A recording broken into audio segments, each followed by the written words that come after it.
Heat training in endurance sports is a big thing.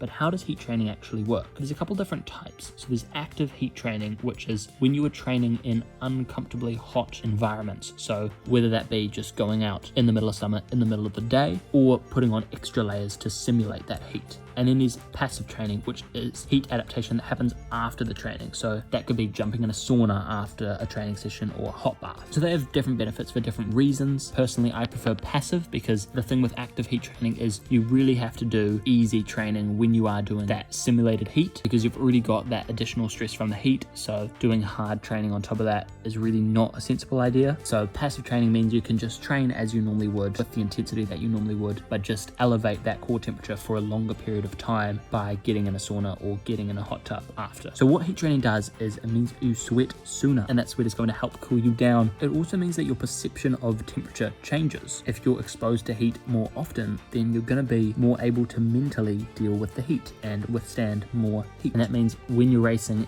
and you get hot, you won't want to slow down quite as much or quite as quickly because of the heat. And then also, this is the very most technical part, your plasma volume increases, and that is a part of your blood, and it means that it is easier to send blood to your periphery, to your skin, and that gets the warm blood away from your core, which keeps your core temperature down. Now, heat adaptation takes about 2 weeks, so you want to do about a 2-week heat training protocol before a big key race. Like I've kind of said, I like to do sauna training. So I would just jump in a sauna after every swim, because that's where the sauna is at the pool, 3 or 4 sauna sessions a week, and build up in sauna duration over those 2 weeks. That is my not professional, not scientific way of doing it, but just based on the research that I have done.